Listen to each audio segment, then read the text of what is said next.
Hey everybody, Objectively Dan here. When I think of Russell Brand, I usually think of like a narcissistic, like most Hollywood liberal elitist kind of guy. But apparently, in the last half year or so, he's done a complete 180 and is now a Christian conservative grifter in the worst possible way. So we're going to talk about that today. All that and more. Anza Danza. What?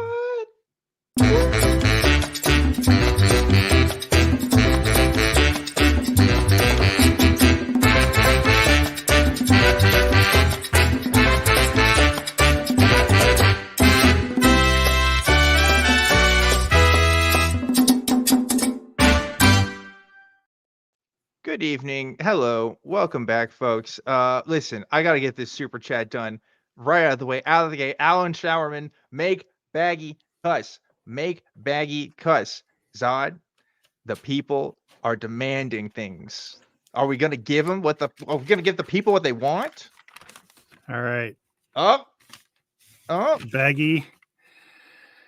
I know this goes against your Christian upbringing. oh Do you think you no. can do this? Oh, He's a little shy. he's a little shy. Come on, Baggy, you can do it. Come on. I don't want to cuss. Cussing makes Jesus cry. Well, Oh, Baggy, here on no. Zadanza, we don't believe. No. Okay, Which word everybody do in you the want to chat, say, tell Baggy? Baggy to cuss. Tell Baggy to cuss. Throw him some peer pressure.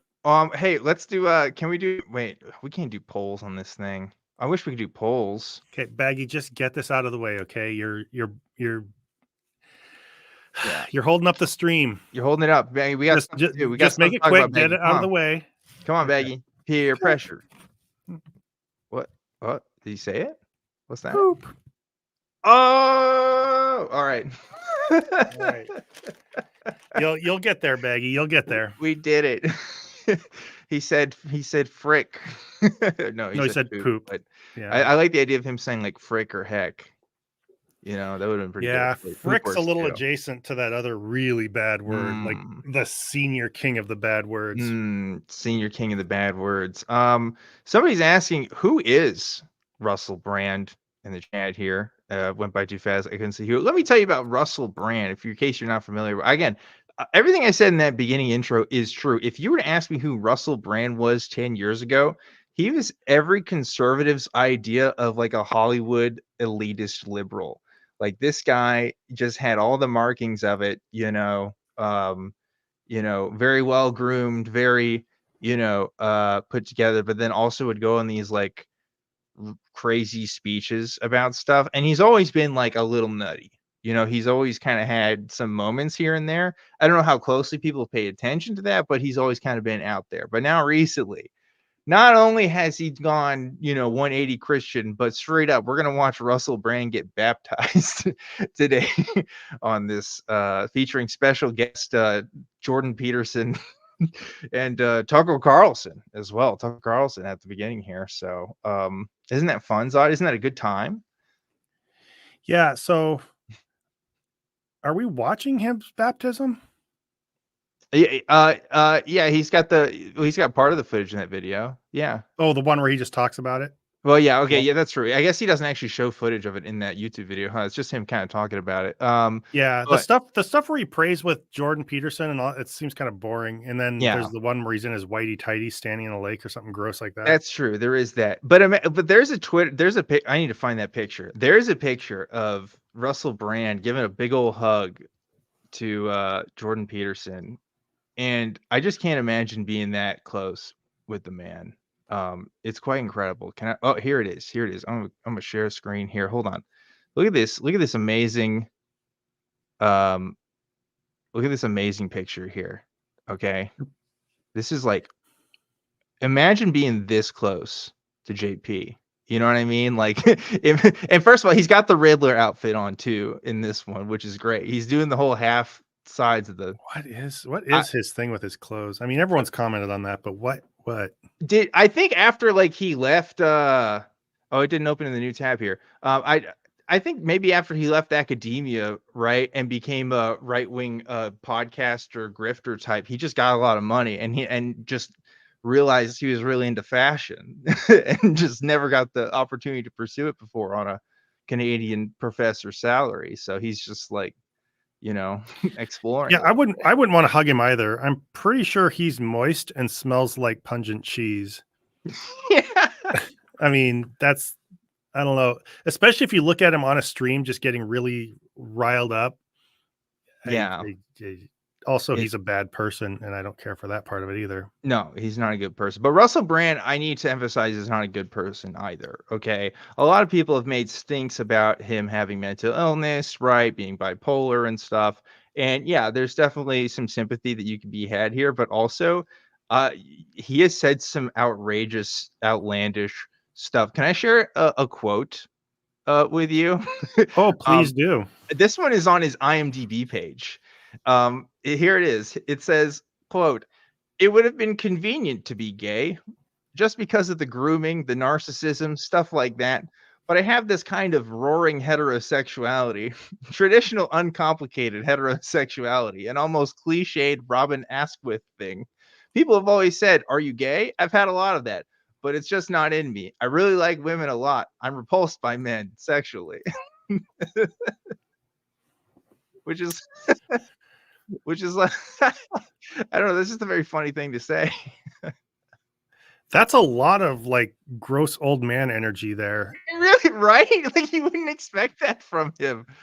But really, that's the surface level stuff. I'm not kidding. Russell Brand has this pretty much belief wise the same level of consistency and depth as Alex Jones. So much so, in fact, that he has been featured on Infowars, talking about globalist conspiracy stuff, which is pretty incredible.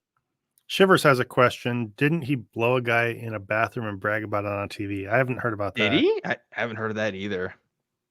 And yeah, he's That also got a lot of doesn't sexual seem like a very straight to the core thing to do. No, he does have a lot of sexual harassment and actually even worse than sexual harassment, like case stuff going on as well. So it's not great. But So what's curious to me is like what gets this guy from where he was to Christianity? That's a curious question to me. And as we watch these videos that we're going to watch today, I don't really have the Russell Brand knowledge that you do. And so I can't really speak really conclusively to his background or to his journey or anything like that. But I found it really enlightening to watch, because out of curiosity, wasn't he supposed to be some kind of atheist or something like that? Or no, that's another thing. Again, I'm serious. He was a very like bi-coastal elitist fucking Hollywood type. Like he loved shitting on people he thought that were beneath him, including like he wasn't an atheist. In 2008, he made the claim that he was pursuing Hinduism at the time. And his religious history has kind of been sort of all over the place. He's definitely one of those granola spiritual types, That's the thing. okay, You can be like there's a type amongst people who are like vaguely left leaning, which Russell I keep saying that. Russell Brand really was for a lot of his life. Like he was vaguely left leaning because he's like kind of part of the Hollywood kind of crowd, right? yeah, But like, I think he just was there for the aesthetic of it. I don't know if he actually held any true convictions because like he's just kind of crazy. He's kind of insane. So I don't know. He's a very bizarre guy. yeah. I'm finding some kind of references. I don't know how credible they are to an encounter with a dude in the bathroom. But I don't know. Oh no. You want to read? You want to know another funny story? While maybe you get the video up, is in 2000, or actually several. Um, it this is from his Wikipedia right here. Brand was dismissed several days after coming to work dressed as Osama bin Laden the day after the September 11th, 2001 attacks, and bringing his drug dealer to the MTV studios. So that's a cool fun fact about him that I'm just now reading about. He's got some bizarre things in his past. That doesn't surprise me. I could see him being all over the map because he seems like a lazy and malleable thinker Yeah. based on whatever last got his attention. Oh yeah. And yeah. So Super this is granola. our first video. We have a few different directions we're going here. We picked this first video because I think it's the most attention getting. It includes Tucker Carlson, so it's just extra insufferable. So we have that. We're going to have some conversation where he reveals a little bit of his perspective as a Christian and why he joined the religion. Then there's going to be another video where he talks, I think, more specifically about his journey and stuff. In between, there's an article that we'll read. But this is him, how Russell Brand on how the Christian awakening is defying Hollywood and debauchery. So, oh yeah, this is sounding like a pretty typical right-wing grifter thing. But let's watch, huh? Let's get in there. Let's see it. Became a Christian, and you were baptized several months ago. It does seem like you're not the only one. It seems like people, well, I'll speak for myself, who grew up in a completely secular world, are all of a sudden seeing that there's more out there than our five senses can perceive. Do you sense some kind of Christian awakening in our society, in the West? Or is that my imagination? I don't think it's your imagination, although you've got a wonderful imagination, Tucker. No one would deny that. That's true. I was listening at the side of the stage to John's beautiful song. And are we talking about this cursed lineup here? We have Tucker Carlson, Russell Brand, and just Cowboy Curtis over here on the right. It's amazing. The stage presence these three held together. Yeah. They made good wardrobe choices too, considering they're up against a sheer black background. Yeah. Also, I think it's awesome that Tucker Carlson says he grew up in a secular world, which I believe him. Like he probably, he's a silver spoon fucking, whatever, grew up with that kind of higher class education type. But like every single night for like 10 years or whatever, he was like, like serving the most fundamentalist Christian audience possible in America. Yeah. Like, is there one show that's been more popular amongst fundamentalist Christians in this country than fucking Tucker Carlson? Like, I'm not sure. Maybe Hannity, but yeah, it's very interesting. Well, I like how they really hit you with the fact that they came from secular backgrounds and stuff like this, and that there's this big awakening and that they've discovered there's something more. That's what, for some reason, I thought I associated Russell Brand with some form of atheism. But to me, this all has, whether or not he wasn't, and it doesn't sound like he really was one, but there is this whole, I used to be an atheist or I used to be a non-Christian vibe, which I think they all associate with the same thing. And, they like to trot out the fact that you've turned it around, whatever that journey looks like, and as if that validates Christianity somehow. Yeah, it is. It all sounds the same whenever these people do this stuff. Definitely. Someone say cancel Dan Lawrence Fishburne as Cowboy Curtis. I know that's not actually Cowboy Curtis. I'm saying it because this man is dressed like a cowboy. That's all. That's the first thing that came to mind. I do consider that perhaps. Yeah. Well, I'm just gonna say he looks like a kind of fancy cowboy who'd get picked on by all the real cowboys.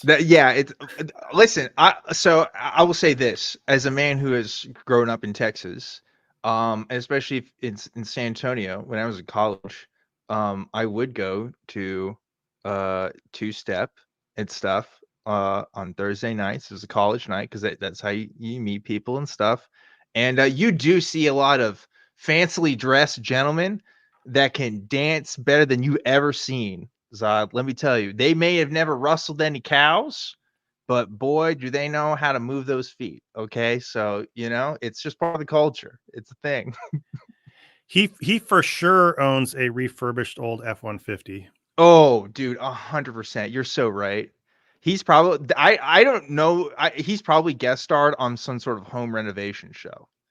That's the energy he's bringing to the table, yeah, it's really good. I suppose people are pondering this now. Maybe we will be alive for the return of Christ, for the physical, actual return of Christ, for the second coming. Because I can't imagine how long things could go on being so subtly Luciferian without opposition. Yeah, it seems like there's a Christian awakening. Yeah, it's evident. The more that I learn, the more that I read scripture, the more that I listen to people that know a lot more than I do about this subject, and the Lord alone knows there's enough of them, the more it seems plain and evident to me that we are at some kind of precipice, at something of a reckoning. I don't know what it's going to augur. I don't know what will be born. I don't know what's coming forth. But something in me believes that it is not the dystopia that is being currently imposed. I think that something significant is happening. Like when my earlier encounters of Christianity. By the way, who do you think he means when he says he's like who do you think what I'm getting at is when he's talking about people who are telling him about scripture, because I don't believe Russell Brand's like reading the Bible on his own. Maybe he's going to a Bible study, right? But I think he's just like listening to like Jordan Peterson, right? Like I don't know. He's just listening to a podcast, is what I think. It's hard to say. He seems like sincere enough about what he believes. I could see him doing some kind of Bible study or something, but I would guess he consumes it more through some form of media. I could see that. Yeah. I felt like it was the fact that like saying society feels like it's at a precipice.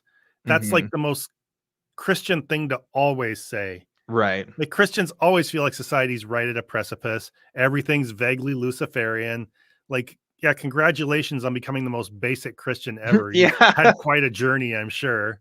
Yeah. Like this sounds like every single person I've ever heard in any evangelical church ever. Yeah. Even down to the fact that the current Democratic presidency is like a totalitarian dystopia or whatever. Like, sure. Okay. Yeah. I just found a thing here, by the way. Did you know in 2012, Brand was selected by the Dalai Lama to host the Buddhist leaders' 2012 youth event in Manchester? And the Dalai Lama's representative explained that Brand was selected because he had proved, quote, the power of spirituality to affect change in his own life. So that's cool. Really awesome. What I feel like that means is he has an inclination towards some kind of spirituality and he's a celebrity. Yeah, that's definitely what it is. He has a quote too. He said, "I said yes because he's the living incarnation of Buddha. And I thought if you're around the Dalai Lama, that can only be good for your spiritual quest through life. He's an amazing diplomat, an incredible activist, a wonderful human being, and an inspiration to us all." So there you go. So and he's never done anything inappropriate. Never done anything inappropriate ever. Super cool guy. Super awesome. Yeah. 2 sex pests hosting an event for kids. Wonderful times we live in, eh? Well, if it makes you feel any better, it makes you feel any better, I don't think Russell Brand is getting invited to that again. No, probably not. A panacea, a palliative, a kind of offering to dumb you down and to distract you. I don't know how I managed to avoid the deep and profound truth. I don't know how. I suppose it's because of this, like we were discussing earlier. If someone says to you, do you believe that God came to earth in the form of a man and died that you could be forgiven and redeemed and rose again that you may live in eternity? My rational mind, coached as I have been by a culture, the apostasy I commit now is the apostasy of a culture that increasingly we're realizing is appalling and disgusting. Every day there's another story, whether it's Epstein or tales of Hollywood, corruption and debauchery. For me, to go beyond what my rational mind, such as it is, can understand, to believe in order that I can receive, to believe and accept that Christ died for me, that he died for each of us individually, died for all of us collectively, that's beyond my comprehension because my comprehension is so limited. I agree. Yeah. Not too impressed. Do you know what you're doing if you step out beyond your rational thinking? Yeah. What are you You're doing? Becoming irrational. Yeah. Or you're indulging some form of irrationality. Yeah. I heard a whole lot of nothing in that. A lot of platitudes. I don't know why he said Epstein that way. Why did he say Epstein? Does he not know how to say Jeffrey Epstein? I don't know, but he seems pretty appalled by anybody who engages in sexual impropriety. Yeah. He does not like that. That is true. Like pot calling the kettle black here. Okay. Like, I don't know, Russell. I don't know. I feel like I'm not saying you're Jeffrey Epstein levels, but you're not exactly a saint. Okay, so let's calm down a little bit. Well, and Um, this is go ahead, do the oh yeah, super. Caleb Allen gives $5 and says, "I just keep thinking about how Russell Brand ruined 2.5 Men." Yeah, I guess he was in 2.5 Men at some point, huh? I only know about that show through tangential information. I don't think I've ever watched an entire episode. Um, I I remember when he was in Adam Sandler movies at least once or twice. I don't know. He's had a weird career. I don't remember that, but it definitely sounds like something he would be in. Shiver says it's a dog whistle. It's the JQ. Do you know what that means? The JQ. I'm not sure. I don't either. Shivers, give us your esoteric knowledge. What is the JQ? What were you gonna say though, Zod? Well, one of the things he starts harping on, the hints I get about why he became a Christian is one, some vague dissatisfaction with the world. The world just doesn't sit right with him. He feels like it's becoming corrupt. And I feel like this is kind of a not an old man upset with the world, but more of like it has more of the energy of a young person who doesn't feel like the world fits all your expectations or just doesn't sit right with you. And so you want to appeal to some kind of hyper conservatism to fix it all for you. And that's often is embodied in some form of religion. So I feel like that's one thing that drives him.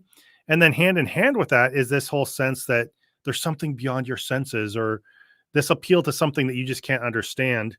And that just drives me up the wall because I don't know, anytime you talk about going beyond the rational, I'm sorry, you're just probably making shit up and you're indulging your emotions or your intuition way too much. But then if this is beyond your understanding, then why are you explaining it to us as if you understand it? Like this at most should lead you to everything some kind of mystery. There's something out there, not I can't understand it, therefore it's this exact God who wants you to do X, Y, and Z. That seems a little I think so. I think literally why he thinks this though, Zod, is for two reasons. One, because he's drug addled out of his mind, like not trying to be mean. He has a long history of drug abuse. And two, he like throughout that entire time has always been a conspiracy thinker. Like he is always talked about like, higher powers and forces like doing stuff. I think like it's definitely gotten more and more like that in the last couple of years, but he's always kind of had that sort of skepticism, and I think like he's just kind of taken that same brain set and using it for Christianity, that there's some sort of higher spiritual warfare at play. I think those things are linked up for sure. He has very heavy vaccine skeptical energy to him, and that there's a lot of overlap or a natural transition from I think liberalism to conservatism on issues like that. Oh, Shivers is coming in with the analysis. The Jewish question. That's what JQ means by calling him Epstein instead of Epstein, misspelled for emphasis. He's emphasizing the fact that he's Jewish and it's a cabal and he's all up in that ideology. I agree. Yes, actually, you're probably right about that because, like we're not going to show clips of it because we don't have that ready. But I do have some quotes from him about his like sort of mindset there as far as the deep state and stuff. And yeah, he is super comfortable in that territory 100%. So yeah, I actually think you're right on the money, Shivers. Wait, he's dog whistling anti-Semitism and on a stage with Tucker Carlson? Oh yeah. Oh man, who would have thought? Yeah, birds of a feather, huh? Birds of a feather. Let's keep it rolling. It has brought me a peace beyond all understanding. So I want to ask each of you, I want to ask you to flesh that out. And John, for your response, you said you sense that the dystopia that's building, and it's obvious, I'm not even going to describe it, but the centralization of power, the intense anti-human impulses that our leaders seem to have, the main goal seems to be to hurt people, prevent them from having children, by the way. But just by the way, when they're talking about centralization of power and stuff, they're not referring to Project 2025. I just wanted to make that clear to you all. Yeah. Also, while you have this pause, it's hilarious that he's talking about preventing them from having children. He's talking about like left-leaning people not wanting to have kids. when obviously the Trump administration quite famously like fucking up like access to Planned Parenthood and stuff, and like IVF treatments and stuff is I don't know, very ironic coming from Tucker, but you know, he knows his base. If someone doesn't want you to have children, he hates you. That's the measure. When you love someone, you love your children, you want them to have children. If you don't want people to have children, you hate them. Really simple. So you see all of this happening globally at the same time, and you really feel simple. like, wow, in 10 years, this really is going to be a totalitarian global state. But you're saying you feel that's not actually the future. In your gut, you don't think that's going to happen. Yeah, I can't believe that that is what's happening, and that's not what's prophesied. Everything that's unfolding, and again, I'm very new to this, you know, like I've only been Christian 6 months. I've been under quite a lot of pressure.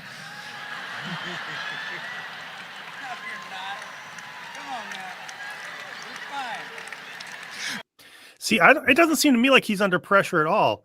All he does is blurts out basic Christian platitudes, and everybody like screams and jumps around like trained monkeys.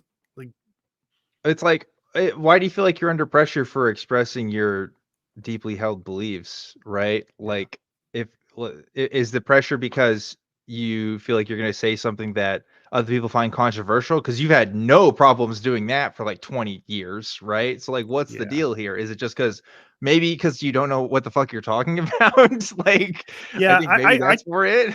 I take it as pressure to get Christianity right, or to get he's a celebrity, but like, all you have to do is say, you know, peace beyond understanding. Yay, yay. Yeah. I mean, he's picking up on these little phrases, and these everyone just eats it up because he's a celebrity and now he's saying this. And I don't know.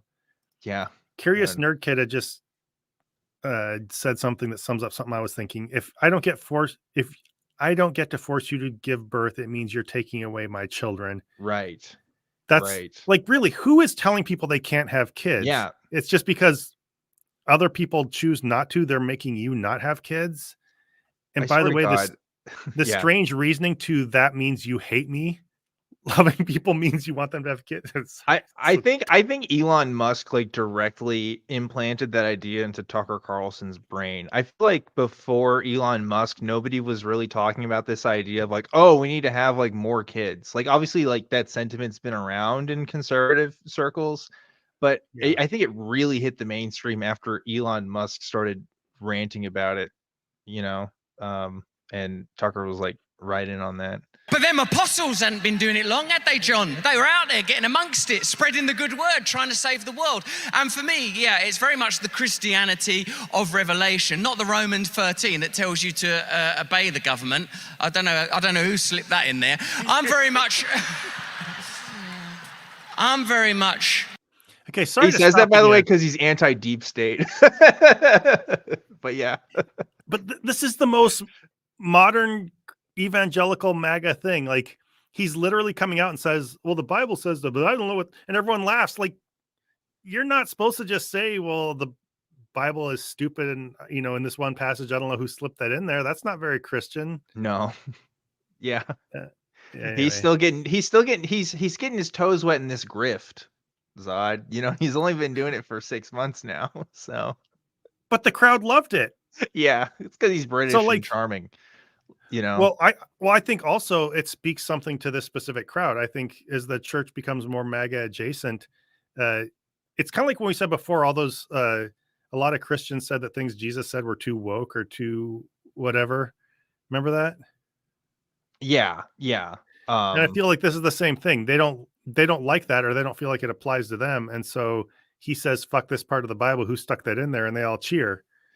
Yeah, that's why this grift is so funny on Russell Brand's part, because again, like Russell Brand is, and I keep emphasizing this, he is the guy that conservatives would think of when they think of like the enemy, when they think of like annoying celebrities and stuff that are completely against them in some way, because he was just like a profligate, you know, sort of guy that was like spiritually open and, you know, said all this stuff, like completely anti-evangelical in almost every sense. And now he's like in on this, and he's like a fish out of water here. It's really funny. I like this, by the way. 30 to 50 annoying, whatever. Chekhov's guitar.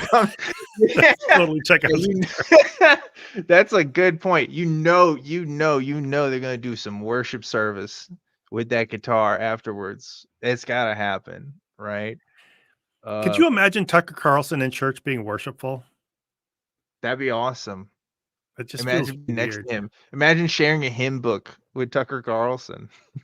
You know? Oop, there we go. Us both This hitting is play it. again. This is it. This is what we're here to do. This is it. It's happening. It's unfolding before us. So, can I what was the question, Tucker? Because I've got so excited about the people of Fort Lauderdale. The question was, we're in an ice hockey rink. that there was a glimmer There's of hope. cowboy boots on the stage.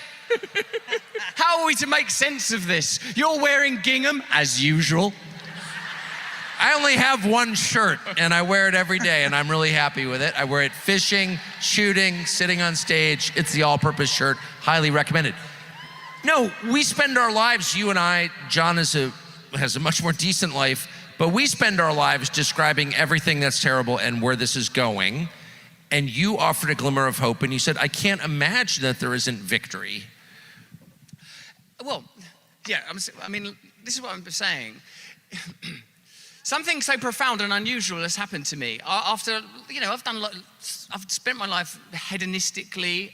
I've indulged in Epicureanism. I've experienced a lot of the things that the culture tells you you're supposed to do. Get famous, enjoy some. Yes, sir, absolutely. Are you still expecting an ice hockey match? It's difficult for me to contextualize that at this distance. What I would say is, why do I feel optimistic about this? Because my belief in Christ is beyond the rational mind. It is a feeling of a rising God present in all of us. It is the knowledge that I am forgiven, that we are all forgiven, that none of us are pretending to be perfect, none of us are trying to hold ourselves up to the measurements of this culture, that transcendence and the revelation is available to all of us right now. Why do I feel optimistic about it? Because something very strange is happening, I think, when I find myself in Fort Lauderdale, sat between Tucker Carlson and John Rich, talking about Jesus. Yeah, it is strange. Yeah. Jesus. Yeah, the bills don't pay themselves, I think that's what it is. I mean, it's very odd because this is a man who has spent his entire life performing, right, for the public. He knows how to work an audience, and you can see he's very delayed in his response. He's like he seems like he's like not 100% there, and I'm just speculating. I don't know this for a fact. It seems like he's still on some kind of substance, right? Like, it just doesn't seem like he's.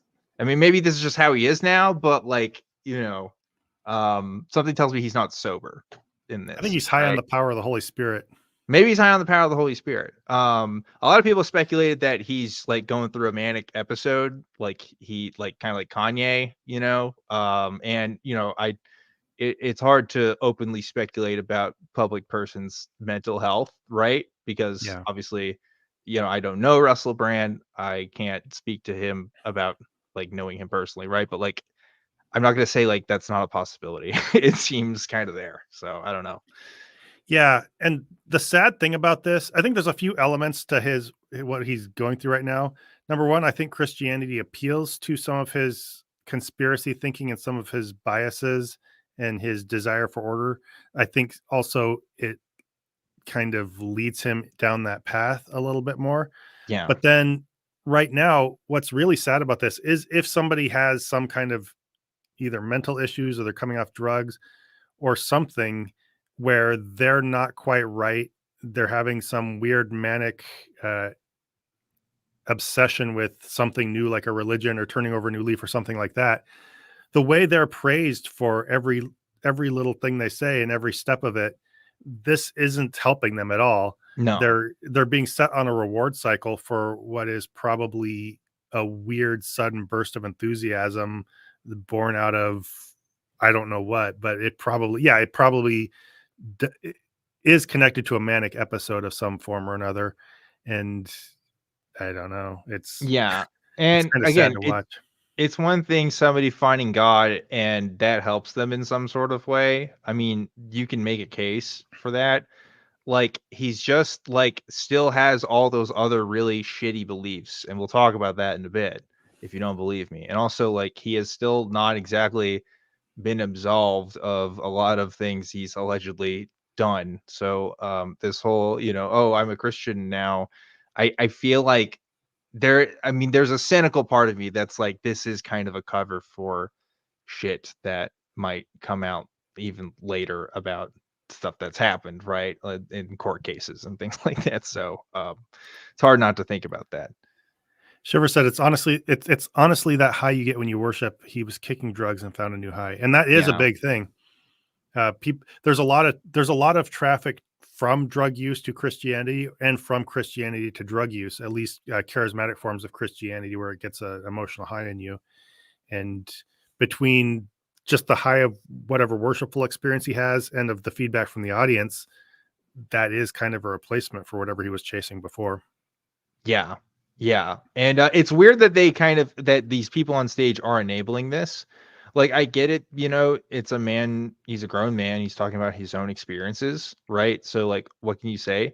But, like, Tucker Carlson is not dumb, okay? Like, he's met people like this. He's been around this world. There's no way he doesn't see that, or at least an element of that. And that's just kind of sleazy. It's just kind of weird that you can, be a part of that and say, like, wow, it's so awesome. Let's talk about how great the revolution is and stuff, and like use Russell for that. I don't know. Tucker's riding the wave of a circus performance, and he knows it. Yeah, he knows it very well, for sure. But let's keep going here. Yeah, he'll work it out. We don't have to do anything anyway, do we? We can just relax here and try and force Tucker Carlson into those shoes. Well, you brought up the word dystopian. I think in a lot of our minds, we read the book of Revelation and we envision what the world must look like when that book is playing out, and it looks like a apocalypse movie to us.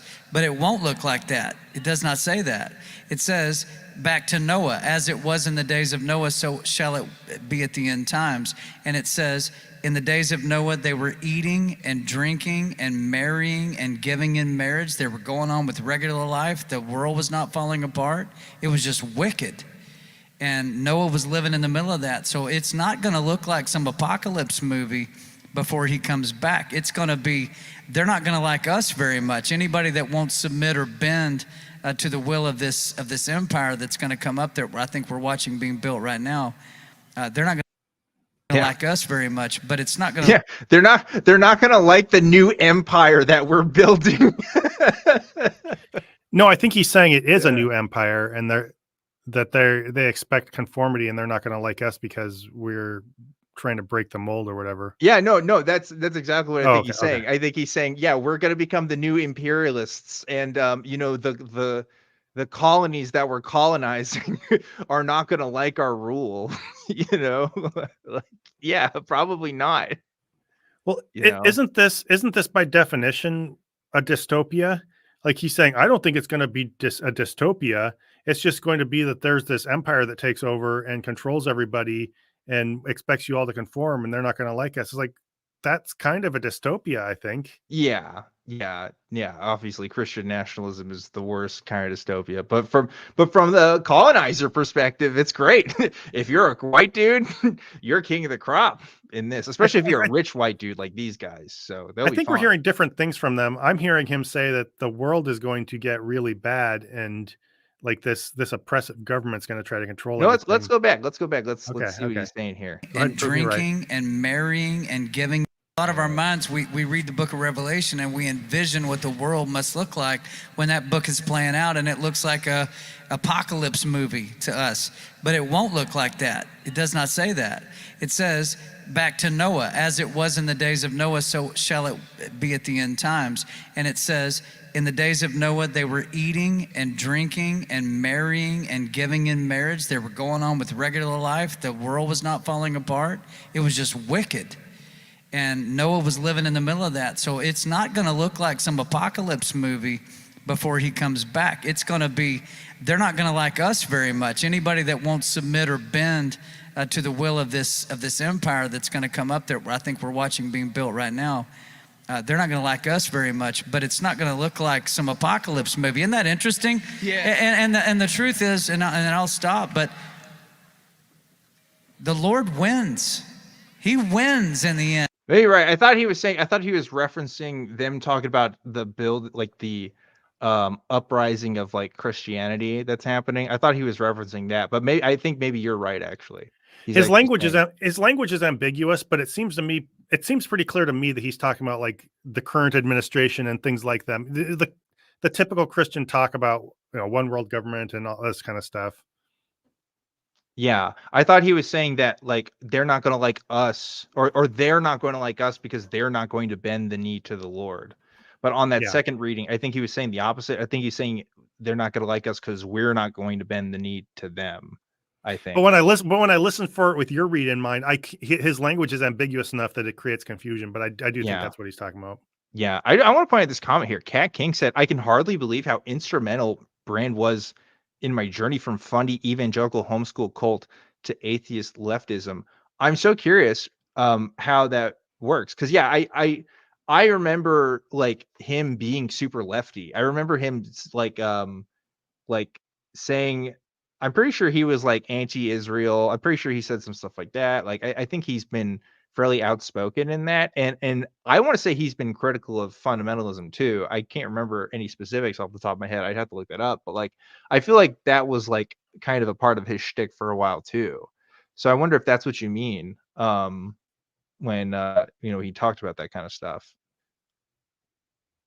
But yeah, I'm curious to see. Let's keep going. And he destroys all of them, and we win with him. So that's the victory. It happens at the end. You just have to go through the rut to get there. Well, I like what John Rich just said, if I may tell you, Tucker, even though I know you were here and you're just there and he's there, look.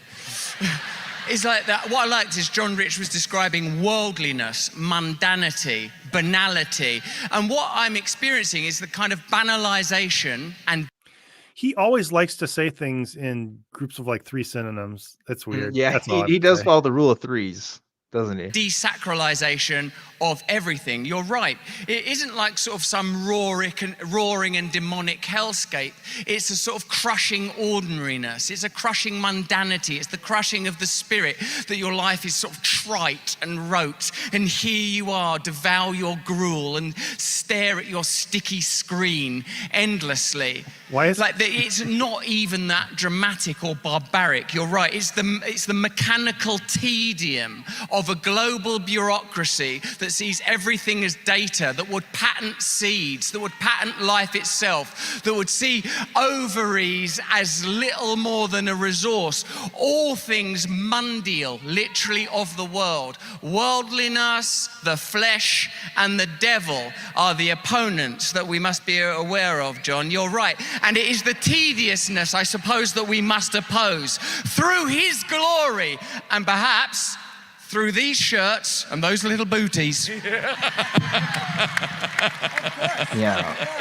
Yeah, he's like going off on a pastor thing there, like he's really preaching.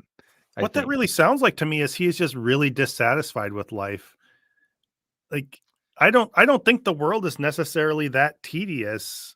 Like there is a machine there, I guess, that just grinds on, and if that's all you get out of life, then yeah, but I don't know. If there's anybody that was the poster boy for Hollywood nihilist, hedonist, like Russell Brand's definitely it. So I wouldn't be surprised if he genuinely was tired of that life. Yeah. And that maybe Christianity is, as some commenters are saying, like the next high for him in some ways. Because there's no way, like 10 years from now, Russell Brand is still going to be like a Christian. I don't believe it. But I'm open to being wrong, I guess. Oh, this show has happened like 1,000 times. I don't know how many celebrities have like gotten washed up and then have this rise of Christianity and they flame out within how long. I don't know if that'll be him, but this looks exactly like what we've seen 1,000 times before. I mean, I remember back when I was in college seeing MC Hammer dancing for Jesus on TBN or something like that. We got to pray, pray. We got to pray just to make it today. That's a classic. Yeah, a good one. Somebody said Christopher Teblant said nightmare blunt irritation, which is also true. Yeah. But I think it could be tied to his Hollywood lifestyle and the fact that he'd experienced it all. Maybe he had the Solomon problem. He'd experienced everything in life, and what is there left? And some kind of, instead of really thinking through what gives you meaning in life and building that up from the ground up based on relationships or something, a more fulfilling purpose or something, you just see that all come from Christianity in one big package. I could see that. Yeah, definitely. And like, I'm trying to find the comment. I don't know if I see it. Oh, here we go. This is from Drew Harrison, who said, I personally think that Tucker and other people of much ilk are nihilistic at heart. They don't believe a word they're saying, but as long as they personally profit, who cares? I definitely see that with Tucker Carlson. I mean, Tucker Carlson has spent a career of just having people who are, getting information from journalists, spinning it into narratives for him to like repeat at night, off a script, and a teleprompter. And he's like absolutely good with, spinning stories and stuff. Like he's not a dumb person. He is up there on stage and he knows what's going to appeal to that audience, and he's going to smile and say, yeah, cool, everything that's happening here is totally normal and not like absolutely psychotic. Because I don't know, it's awkward. He's not going to call him out. Yeah. I think so. I think he's into Christianity the way Art Bell was into like UFO sightings. Like he's a ringmaster. He's there to be part of the show. Yeah. He might believe on some level, but I think it's largely an opportunistic thing for him. And I think he's pretty self-aware about that. Yeah. Especially just when it comes to like just this kind of stuff, like, excuse me. Like, I don't know. It's so hard to believe sometimes that people can be so cynical, right? That they can just, live that way, because the average person just isn't. But it just happens time and time and again to be the case, and let me give you some more reasons why you shouldn't like Russell Brand, if you want to jump into that. I have an article that I want to read some excerpts from The Independent, which I'm going to share on screen here. Here we go. Russell Brand's Jesus complex is complete and fueled by right-wing conspiracy. Trigger warning. When we scroll down, you're going to see Russell Brand in his tidy whities. Oh yeah. You're gonna see a little bit of that. So avert your eyes if you need to. This is a article here. The byline is, as Russell Brand is pictured conducting a baptism not long after he was seen praying against dark and demonic forces at an event hosted by U.S. political commentator Tucker Carlson, Zoe Beatty looks at how this left-wing Corbynite reinvented himself as a born-again Christian and poster boy for conspiratorial right. Here we go. Look at that. Are we okay? Can we show this on YouTube? Who? Well, I don't we just know. did. I guess we just did. Cat's out of the bag, folks. Here we go.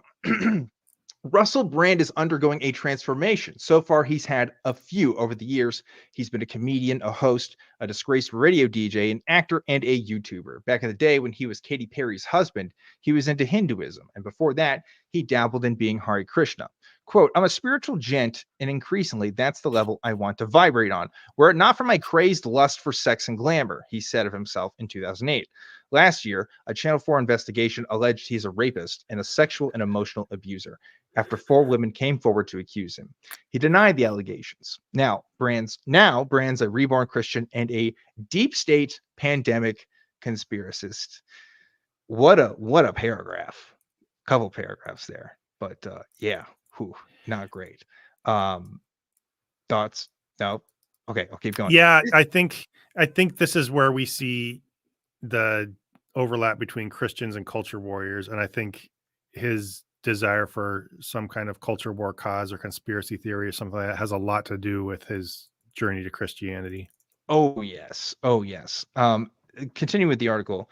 This weekend, the 49-year-old who was baptized himself in April posted pictures on his Instagram account showing him baptizing another man in a lake wearing nothing but a white pair of underpants. His caption read, "It might seem a bit soon to be baptizing people, but the apostles did it on day one, so here we are." You can tell he loves that line because he kind of used a similar thing with the Tucker Carlson bit where he's like, "Oh, I'm kind of new to this, but hey, you gotta jump right in, right?"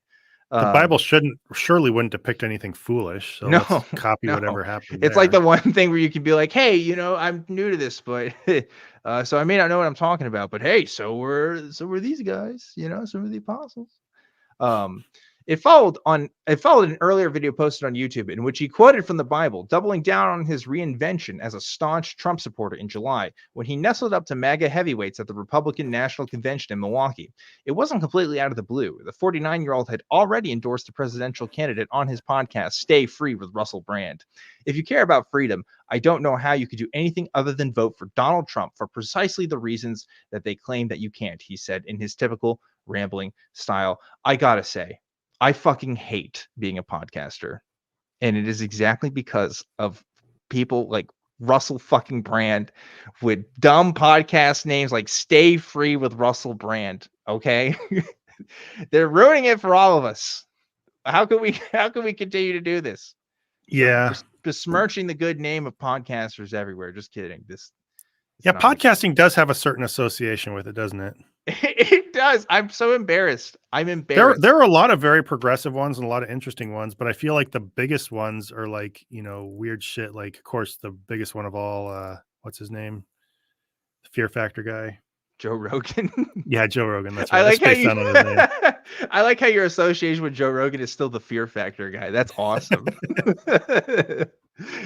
That's great.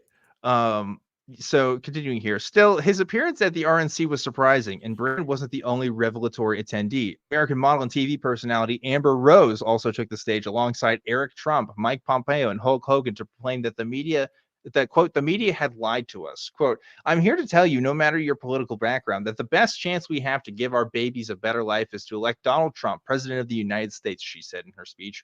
Rose added that she underwent a recent realization. "These are my people," she said. "This is where I belong." So basically, holy cow, I'm a piece of shit. Yeah, for sure. Yeah, not great. Before coming out in favor of the right, Rose, who famously dated Machine Gun Kelly and Ye, formerly known as Kanye West, was the pioneer of the anti-rape slut walk and a vocal abortion rights advocate. Now, along with Brand, she is shoulder to shoulder with Trump, a powerful criminal sexual predator who vowed to overturn Roe v. Wade, the epitome of everything she once stood against. Brand, to be fair, has never stood for anything for very long. Over the years, his shape-shifting persona has served to deflect from countless controversies. The day after the 9/11 attacks, when he turned up to work dressed as Osama bin Laden, being sacked from Radio X after reading pornographic material on air a year later. Then there was Saxgate, when he and Jonathan Ross left offensive voicemails to Andrew Sachs in reference to Brand's relationship with his granddaughter, Georgina Bailey. And this is interesting, right? Because we're outlining every other time this has happened with celebrities where they're like, "Oh, I'm super into this. I'm like for these progressive causes and stuff." And then they do a complete 180. And you got to wonder why. I think, is it just the aesthetics? Is it just like, are you just so much of a narcissist that you really think the current thought you're having is like the most amazing thing at the moment? And then you just turn face, and I don't know. Is it just power, you think? Yeah, I think it's a variety of things. And I could see it. I could see how it follows from celebrity in a couple different ways. Like, yeah, one, I think when you get addicted to a certain amount of attention, and when you get washed up, who is it easier to get attention from than evangelicals or right wingers? You just say a few buzzwords and they just like light up. It, as long as you have any kind of charisma or stage presence, you tell them what you want to think, and you're like instantly the best. Especially, they love the validation of you having been from the left or from the mainstream and suddenly turned their way. So I think there's that part of it.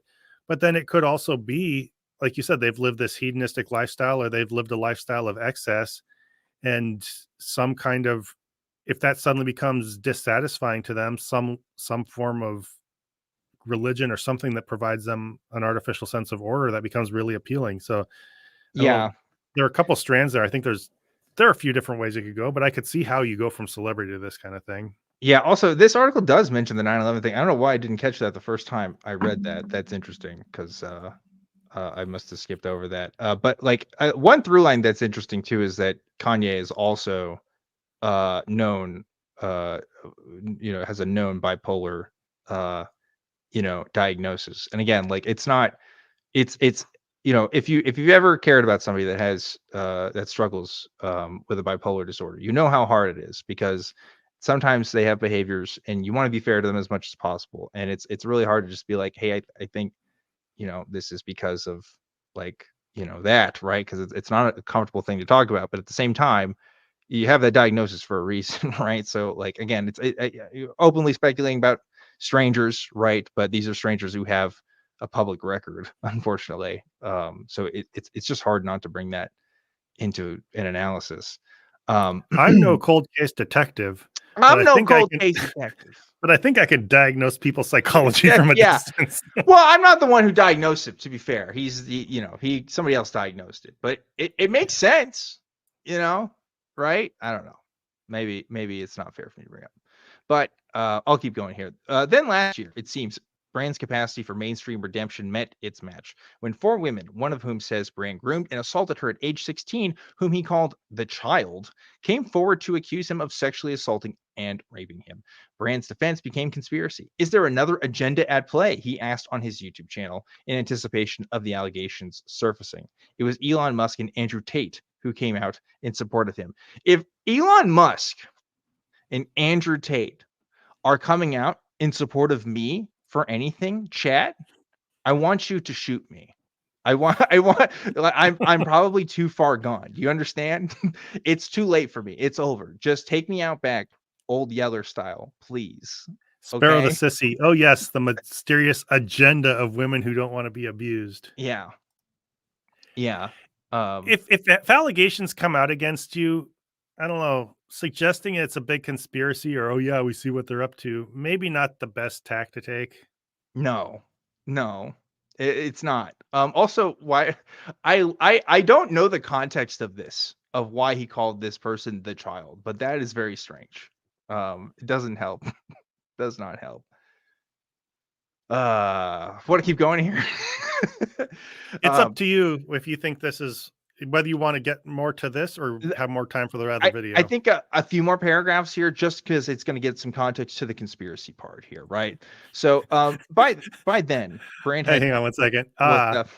Every accusation is a confession. Speedrun edition. Yeah.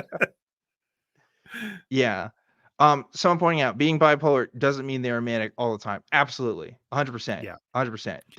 And again, like if you've ever known somebody who is bipolar in real life, like this, right? Like it's a hard disease to work with, and it's not easy. Yeah. And I'm sympathetic to anybody who struggles with it. I sympathize with people who struggle with it, but being around them is extremely exhausting too, especially if they don't have the desire to develop a sense of self-awareness or understand what they're doing.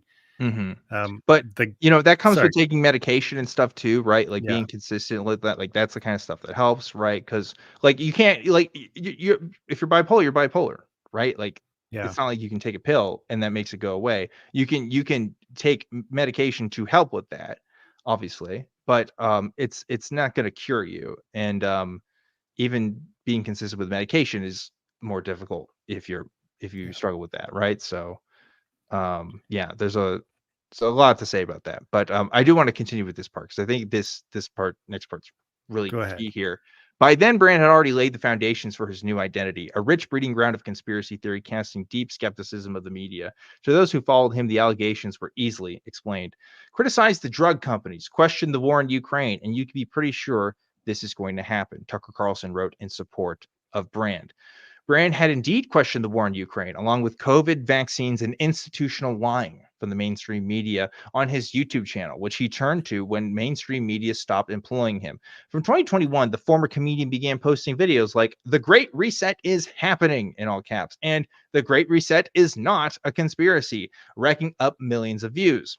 By 2023, Brand's most popular guests, Tucker Carlson, for example, were increasingly on the far right and were distrusting of the media. When the allegations surfaced, his stage was already set. Quote, "Conspiracy theories, of course, allow you to deflect from any of your own shortcomings," says Dr. Mikey Biddlestone, postdoctoral researcher at the University of Kent Conspiracy FX team. "So if you do anything wrong or if you're corrupt, you can always say, oh, it was the deep state that did it. It can be quite a strategic thing to do where you position yourself as a maverick intellectual, someone that the deep state wants to silence. Perhaps Brand really is the victim and protagonist of a global conspiracy, or perhaps he's dabbling in a method tried and tested by many men presented with sexual misconduct allegations before him. The thing is, it's working. Now, with his Jesus-like image still firmly intact, he's the sacrificial lamb." And I think this is so true. What a great write-up. Like, you know, he is taking advantage of his celebrity to post all kinds of nonsense. And he's got all these connections with like Tucker Carlson and all these people who are willing to support him.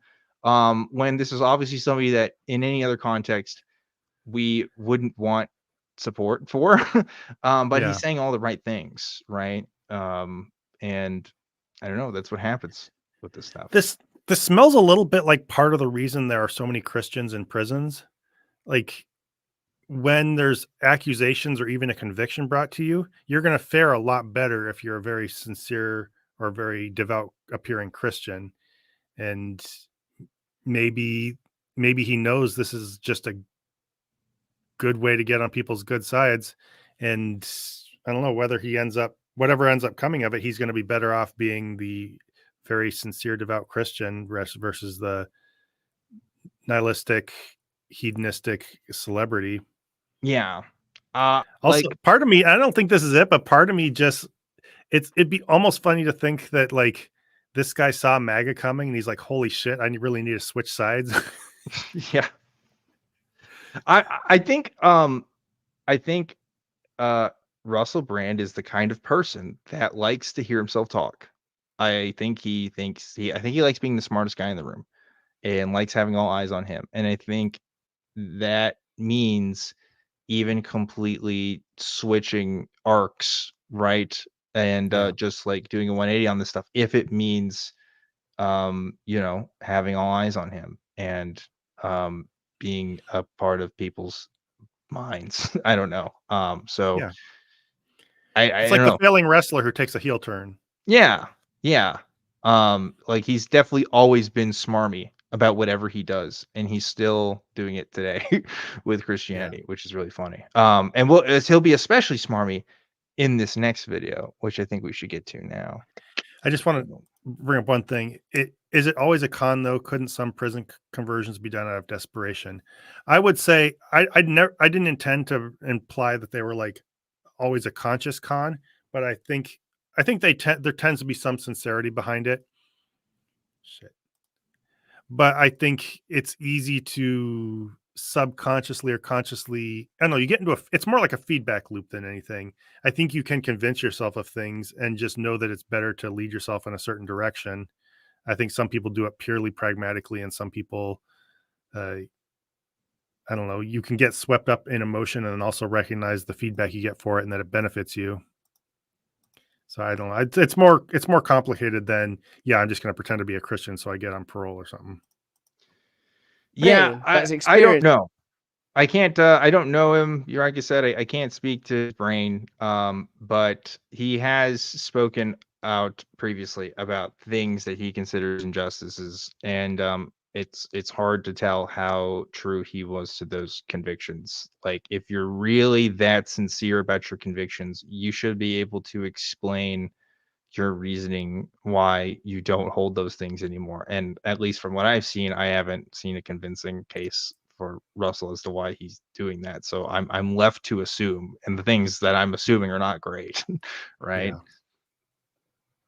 But hey, anyway, let's watch this cool video where he talks about his baptism, Zod. Yep. All right. A spiritual awakening across the world, there appears to be a return to religion. Now, I've made my personal opinion clear, and I will elucidate, illuminate, espouse, expound, proselytize on that further in a moment. But I will say that there are a lot of people that are joining other faiths as well. And I personally do not feel that I can do anything other than speak for myself. And obviously, if you were asking me for my personal recommendation, I could only use my personal experience as the basis for a personal recommendation. But across the world, this seems to me like a time where a set of values not derived from the materialist culture are becoming increasingly relevant. When you look at that ghoulish gala that was the White House press correspondents' dinner, it's pretty obvious that we are a rudderless society, damned and doomed. Motherfucker, you like had sex with underage girls, allegedly. Okay. Also, you were like hanging out with your drug dealer at MTV. Not that, drug dealers are all bad or anything. I'm just saying, like, but at least he's not people Biden. would say that. Yeah. Yeah. Like, it's so baffling. He has 6.85 million subscribers, by the way. Yeah. So what are we doing wrong? it's so weird. They just see their enemies everywhere, to the point that just Biden being on a stage or holding a gap, that anything associated with Biden is just pure totalitarianism to him. Sure, of course. But a clear fascist who has open dictatorial aspirations, that totally blows by you. You don't think anything of that. It's just weird. We all know this stuff. Cat King did respond, because I asked them like what their influence was there, and they said he was basically UK Labour Party lib. It was all new and novel to me, so it seemed revolutionary. Fortunately, YouTube recommended more legitimate atheist/leftist resources to me before he fully lost it, and that is a good. I feel like that's a good summation of like what his appeal was for a while, and not to say anything about Cat King, obviously, but like I think it was very surface level kind of critique of like broad institutions, and he's still doing that. He's doing that right now, but like that's the Russell Brand I remember when it came to like his activism, right? It was always just kind of milquetoast sort of, again, broad statements that could kind of appeal to a lot of people, kind of like Jon Stewart in the 90s. Yeah. Somebody said I need to use more synonyms. So because I say like a lot, is that why he's saying that? I don't know. No, he's making fun of Russell Brand, I'm pretty sure. No, he said you need to use more synonyms, Dan. Oh, he's talking to me. Not. Okay. What's up, Dave? Tell me what I need to do. But anyway. Obviously, I've been through a lot of things personally. I know you've been through a lot of things personally too.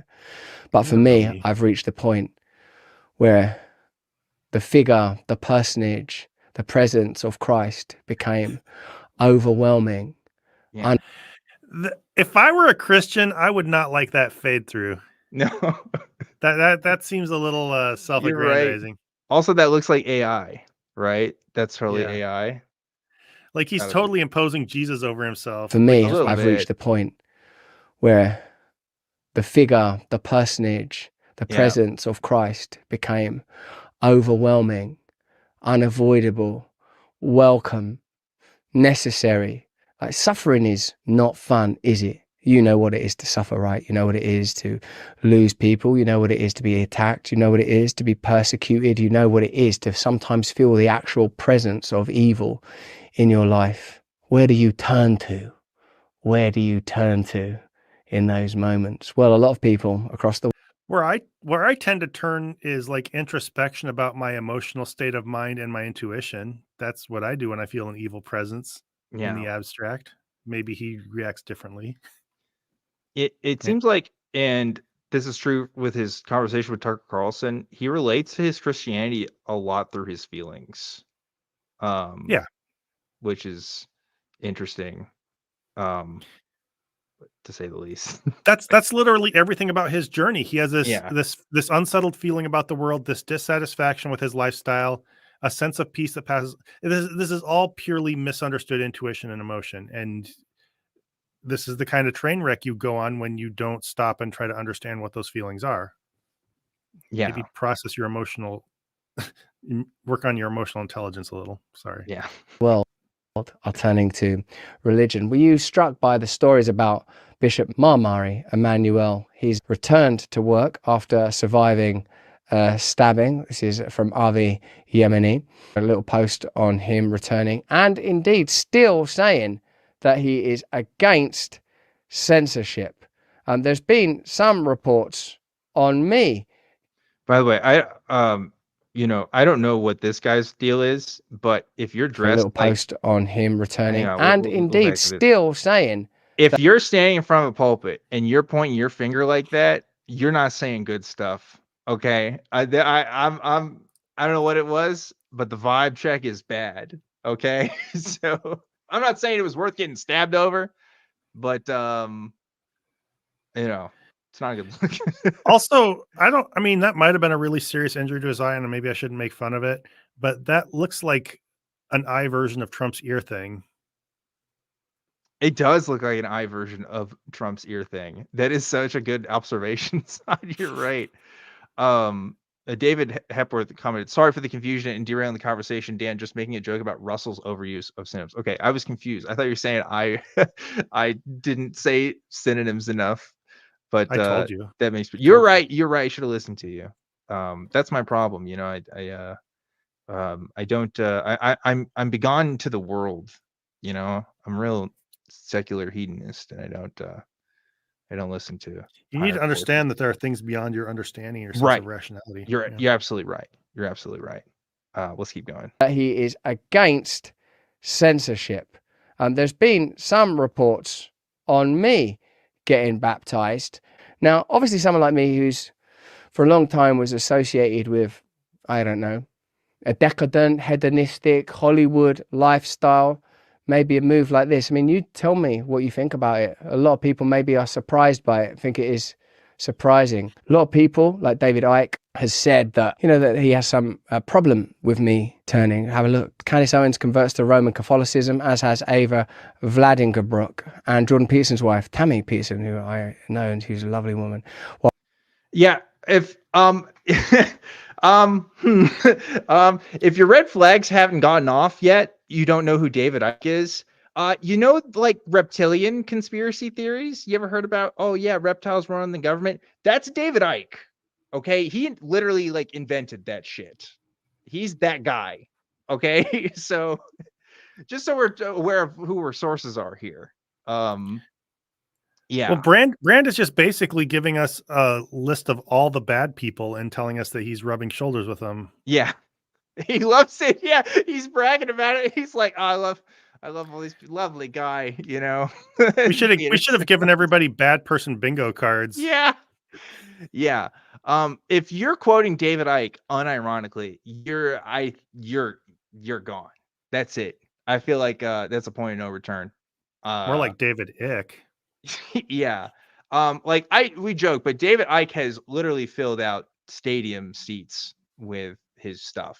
He's very popular amongst a certain crowd. I don't know why, but he's there. So it's not great. Russell Brand does the rosary. Indeed, I do. What the F is happening to the mainstream alternative media? Now, like, me, I've known about David Icke and known David Icke a long time, and I admire David Icke, and I can't wait to have another conversation with him specifically about this, because David Icke has contributed some important ideas and themes to the conversation of, whether you call it awakening or anti-establishment, whatever you call it, he's really participated, and he's the OG, is he? Maybe some of you might say, oh, well, what about Alan Watts or Terence McKenna or the Beats? David Icke, when it comes to certainly some of the more what was once regarded as the realm of the conspiracy, David Icke has done some extraordinary stuff. Yeah, I really like it when he said all Jewish people were actually lizard aliens. That's my favorite. He's really contributed a lot to the scholarship. Yeah. David Icke. Yeah. That's amazing, Russell. He's just asking questions. He's just asking questions. That's right. Incredibly anti-Semitic as well. Probably the most anti-Semitic conspiracy guy in the mainstream, I guess. As mainstream as David Icke can be. I don't know who's more anti-Semitic than David Icke, honestly. Again, in the mainstream, not besides actual Nazi party affiliates or whatever, obviously. They talk about freedom of speech and convert to the church with a long, long history of mass murder for the crime of having a different opinion. Extraordinary. Something's going on and it's not good. Now, That's of the course, most many modern people are conservative thing to aware say. of, how can you not be aware of the history of the church? Hurl all the abuse you like, it doesn't matter to me. It needs saying when blatant cognitive dissonance is so rampant. So this is something that I feel like we have an... Okay, so did you ever watch Jordan Klepper? Yeah. Did you ever see where he'd do that gaslighting thing and he'd hold up a lamp and tell you to look at it while he gaslights you? Wait, no, I haven't seen that. Oh, totally irrelevant side thing. But that lamp behind Russell just reminds me of that gaslighting thing. It looks like he's going to try to like gaslight us by telling us to stare at the lamp and repeat something at us. It's just a side. What I really like about Klepper's work is just that I think if you watch his videos, I think he does capture the average American really well. I think a lot of people accuse him of like, oh, just like getting like weirdos and stuff, but like I truly think he captures this country better than most people ever have. So Yeah. an opportunity to address why is it that people are turning to faith? Let's have a look. A greater share of young adults say they believe in a higher power or God. About 1/3 of 18 to 25-year-olds say they believe more than doubt the existence of a higher power, up from about 1/4 in 2021, according to a recent survey of young adults. It's always been assumed that Christianity in particular was in decline. And of course, the arguments about the Crusades, the corruption, the Catholic Church, pedophilia. I just want to say real quick, like, a bunch of young people essentially saying they're spiritual but not religious has nothing to do with Christianity or criticism of Christianity. He took a little bit of a leap right there. Yeah. I mean, there's been talk about sort of the sort of fundamentalist sort of patch of Gen Z that's been a thing, but I saw a thing recently that kind of countered this narrative that there's actually a huge difference in religiosity, but also political affiliation between younger Gen Z, right, like under 20, versus like later Gen Z, like later in their 20s. And it's kind of just seems like, yeah, like folks like Andrew Tate and stuff are like really popular amongst kids, and then some of them kind of just grow out of it a little bit because they don't actually know what it means to be a devout Catholic or whatever. They just like because it's cool on the internet. So yeah, it's this really brief, barely post-pubescent phase where you like it's your way of processing the fact that you hate girls and you think the world should be a certain way that fits a neat little box. And if you're growing out of a phase by the time you're in your early 20s, then maybe it was kind of a dumb phase. Yeah, this is an interesting comment from Christopher Devon, who says, I did a 2 months residency, 2 months residential in Berkeley, California, and there was not one or two, but 3 QAnon David Icke fanatics, and they were all strict alcoholics. Yeah, it is surprising to see how influential David Icke is, because if you know who David Icke is, you either know he's batshit or you like fully believe in his stuff, and there's like no in between, I feel like. So I don't know why that man in particular has the influence that he does, but there you go. Scandals. These are all things that people understand. The potential compliance and advocacy of the papacy in the Second World War. There are endless scandals around the institutions that have grown out of Christianity. And having been Christian for 24 hours now, I can unravel and resolve all of those complex questions for you. Obviously, I can only tell you what has personally drawn me towards the faith over the course of our little conversation now. But it's interesting to me that... So this is basically giving himself license to express an opinion, but also like, you don't hold me to anything. Yeah, people en masse, in particular young people, are recognizing that the material world that I sought to find solace and comfort in is no longer serving that function for many young people. That's extraordinary, isn't it? People are waking up. People are realizing it doesn't work. It isn't going to work. When I was a kid, I was thinking, yeah, hedonism, excitement, glory, as well as being sort of scarred with a pretty painful That's a word I addiction know. and an emptiness. But I've heard a lot of Christians say that that is almost a defining attribute, that we need a direct relationship with Christ, and without that relationship, we will feel hollow and empty and bereaved. Young adults, theologians and church leaders attribute the increase in part to the need for people to believe in something beyond themselves after 3 years of loss. 84% of the world's population identifies with a religious group. That's extraordinary, isn't it? Members of this demographic are generally younger and produce more children than those who have no religious affiliation. So the world is getting more religious, not less. Thank God. Yeah, that's great. If you're religious, you have a lot of kids, but when they grow up to kind of atheists, then you didn't really get much traction. Yeah. Also weird skip from, he makes a couple weird skips. One is from, you answered a poll saying you more likely think that there is a higher power than that there isn't, to talking about Christianity. And then we go from talking about the US to talking about the worldwide, where 80% is religious. Yeah, which is not the same as being Christian. Yeah. Like, but that's the thing. Like, Russell Brand's Christianity is going to be this kind of sort of all boats float, rising tides kind of thing. Like, I think just because he's just been so spiritually open in the past, there's no way he's going to be like super hardline about that, I feel like. Or you just appeal to whatever statistic works best for you. Yeah. And also, like, what's been explained by others is that, in obviously first world nations do have declining birth rates. So nations that are not in the first world do have higher birth rates and also tend to be more religious. So by the numbers, it does appear that religious affiliation goes up. But how meaningful is your religious organization, like an affiliation, at 18 or 19, right? Not saying that doesn't lead to faith later in life. Obviously it does. But like, like, it's 2024. People are deconstructing now faster than ever when you get access to the internet and all kinds of stuff. So, I mean, we'll see how far that goes. But, oops. Also, if your religion is that evidently true, why are you so bad at convincing people that your only strategy has to be to have babies and make sure you indoctrinate them before they grow up? Yeah, it's true. I accidentally gave the game away for this next part. Religious group. That's awesome, extraordinary, isn't it? Members of this demographic are generally younger and produce more children than those who have no religious affiliation. So the world is getting more religious, not less. Thank God for our commercial partners. They make our life better, and particularly in the case of True Lean's Everyday Wellness, which is It's awesome. So this video, what is this video title again? It's I got baptized. This is why. Okay. This is a man giving his testimony here. First of all, he hasn't actually talked about it in the first like 5 minutes here. And then in the middle of it, he does an ad read. So I'm sure Jesus will be really proud. Got to make that bank. 1.2 million views on this, by the way. Hawking some kind of nutritional thing does not feel at all out of place in this video for some reason. Oh no. Yeah. He's probably taking 40 different supplements a day. It's pretty grand. We can skip over this ad read, I think. Okay.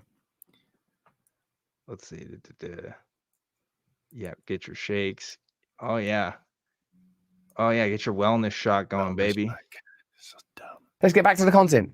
Of course, the key idea that we have to address, or certainly one of them, is the idea of hypocrisy, and indeed the idea that religion causes wars. These are central to the arguments of atheists like Christopher Hitchens or Richard Dawkins or Daniel Dennett or Sam Harris, that religion as an ideology, the various religions, but that they often focus on Islam, I suppose, facilitates violence and death and war. And to get caught in that paradigm is interesting because you have to, I suppose, ignore the endless current secular wars. The Middle Eastern conflicts, are they underwritten by theology or by territory and resource?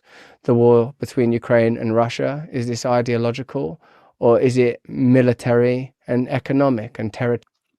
Is bringing up the Middle East a weird thing to do if you're trying to separate war from religion? It's a weird thing to bring up in your baptism video. Yeah. But yeah, it is kind of weird. But there are a lot of religious undertones and religious causes at the root of that, even if it's not purely religious. Yeah, definitely. Somebody commented, where was it? Dan, could you please say global north instead of first world? Is that the is that what I should be saying? Because if that's what I should be saying, I'm happy to, switch that around. Is it problematic to say first world? I guess because of the associations with like the Cold War. Is that not an accurate representation? I know like developing nations or developing countries is another sort of neologism, which I'm totally down for, but just less problematic. Okay, if it's less problematic, I'm happy to switch that over. I'd love to know, because like Australia is not in the north, but I would call it a first world country. I think So global north doesn't have to do with like geographic north. I think it's just Oh, okay. Well, there you go. Consider being educated. Anyway, I knew global north was becoming more of a word. I didn't realize first world was considered problematic. they're saying develop versus developing has colonist origins too. I could definitely see that. Maybe that's something I need to read more about. So thanks for making me aware. Something for me to look up later. But yeah, this whole video is just weird, huh? Yeah. What a strange thing. I bet he's going to have some reasons for this that aren't bad excuses. I wonder too, like, he's bringing in a lot of articles and stuff, right? And he's like doing citations. That's kind of weird, right? Like, I feel like you don't see that super often with these kinds of things. I feel like somebody's helping him gather this information and probably so. Script his video. This doesn't all feel like it came from him out of the blue. Yeah. I feel you there. All right, let's keep going. There are different ways to analyze the origins of these conflicts, and indeed that's what we dedicate a lot of our time to on this channel. So let's have a look at this report on the relationship between religion and war. Religion has been implicated in all sorts of conflicts and violence throughout human history.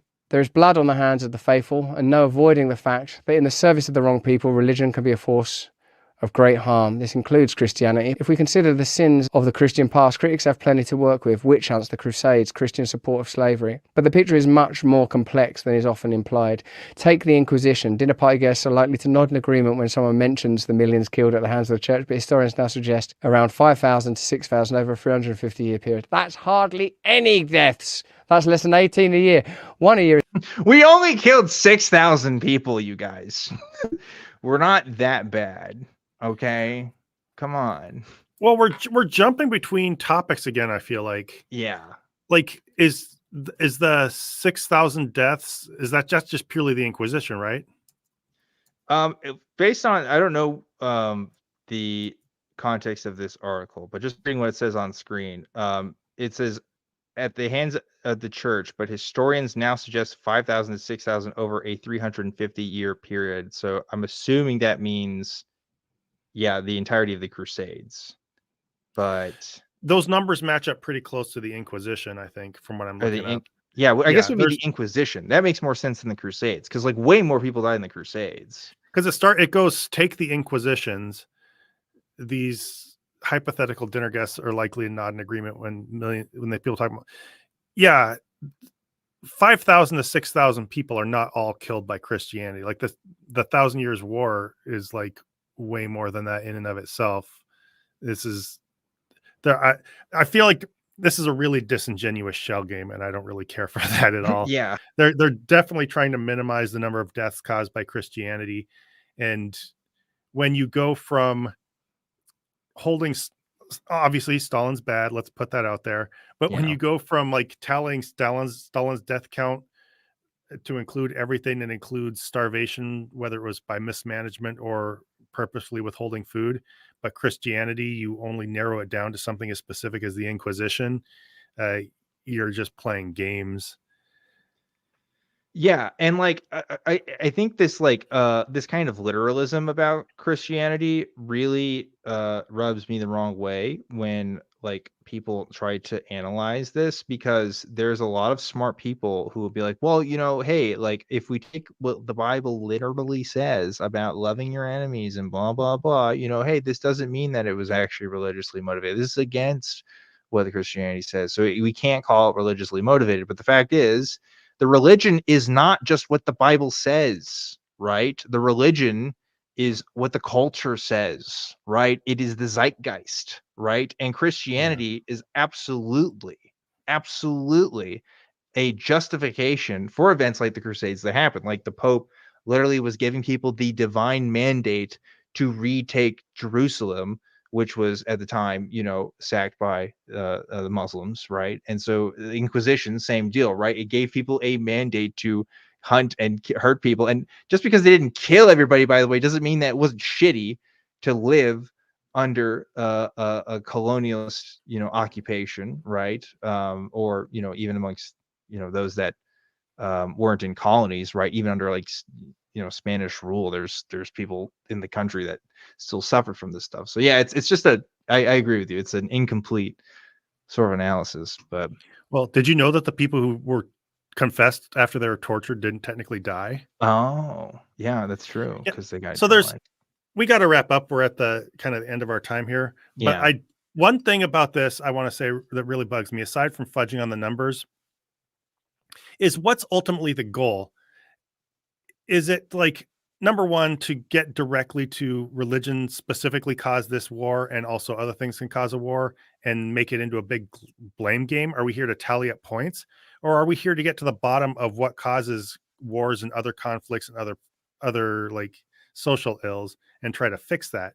If you're trying to fix that, it makes sense to get to the bottom of what religious thinking does to people and what it causes them to do, and what kinds of atrocities it can possibly lead to, and maybe fix that.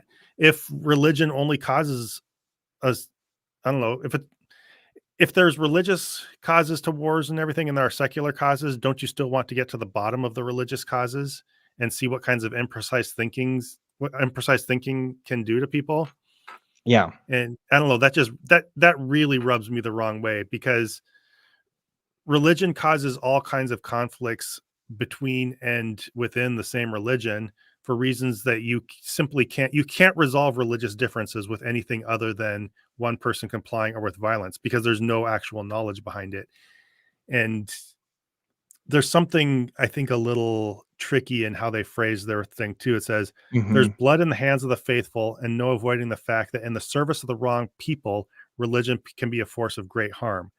My question is, how do you find the right people? How do you Yeah. reliably find the right people to handle religion? And the problem is, religion is just ambiguous claims you pull out of nowhere and put the force of militaries and violent people behind it, and there's no way to hold them accountable. So to me, the question is, how do you hold people accountable?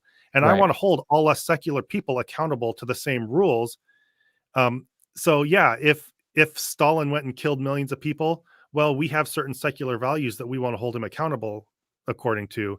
But if a religion person does, I'm not going to let them off the hook and say you can just do whatever in the name of religion or because of your religion.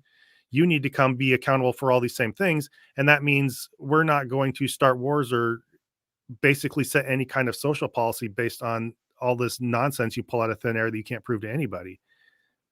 Yeah, I mean, this is obvious. I mean, it's shitty that he doesn't give credit. There's obviously some opinion piece that the Guardian published, right? Yeah. Like the thing is, these kinds of people that write these kinds of articles, for some reason, we can always point to religion doing the good stuff. Like when people do good stuff in history, we can always point to their religion influencing it. But whenever the bad stuff happens, for some reason, that doesn't count. Yeah. Right? Like, it's always a one-way street with this stuff, which is just very frustrating. David Hepworth said, well, the Christian religion is what the Bible says, but everyone has their own interpretation from which they build their culture, but it still goes back to the Bible. No, I actually strongly disagree with you.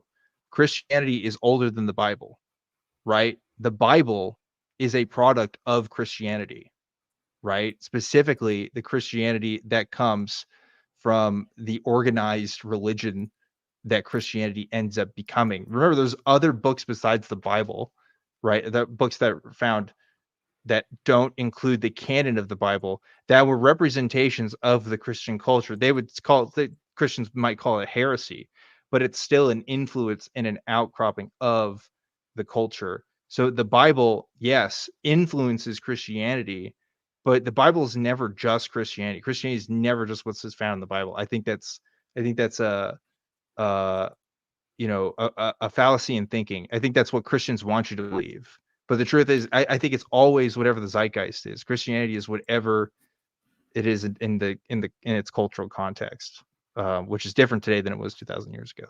But that's my opinion. Yeah, I think a lot of this gets down to semantics. And he said back, and I agree, that anything you would ask of a Christian today would return to the Bible as a source for that claim. Part of this does depend on the Christian. We're very accustomed to biblical literalists or people who go to the Bible for their sole authority.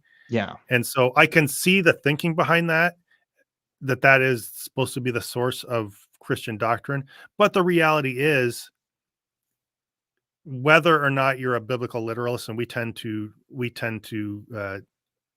interact more with at least sola scriptura Christians, if not complete literalists.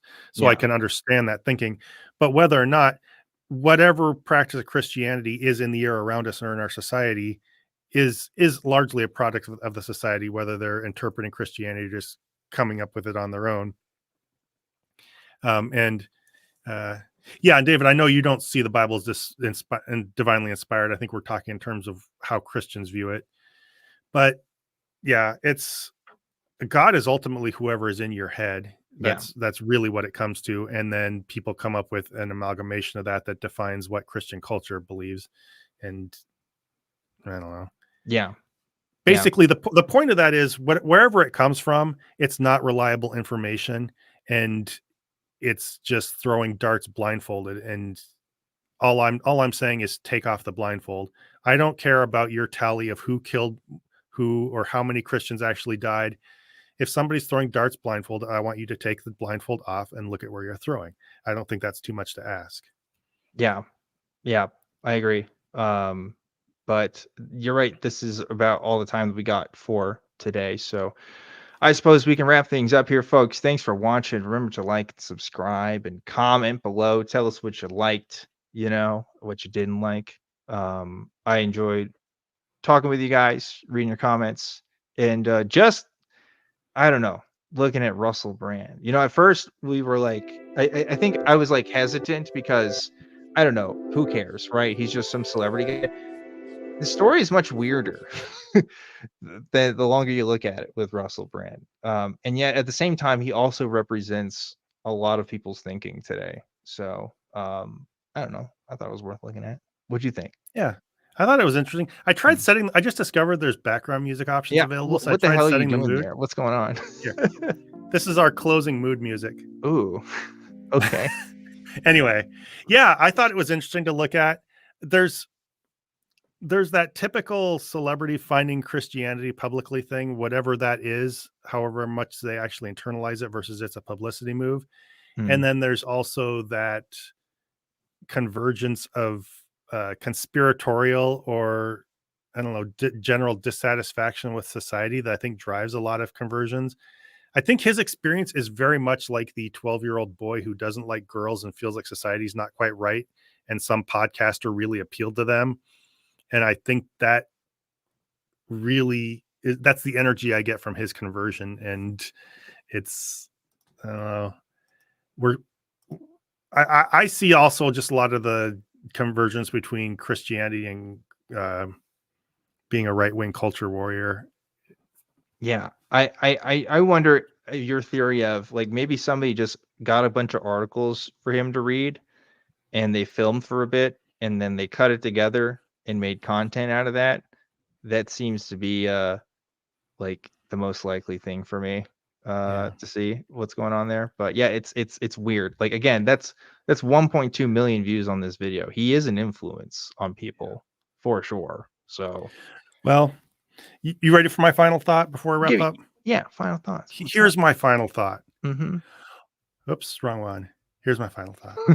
Why are these buffoons bitching about Christianity when it's Muslims and Jews popping off? Oh, good night, everybody. Nice. Oh no, wait, we're really gonna end it on that? Oh no, that's terrible. Oh no. Oh no. I don't know. I just thought we got so thoroughly owned by that we might as well just end the show there. We need to stop and think about what we're doing, Dan, because it really is the Muslims and the Jews. We're barking just straight up the wrong tree. All right.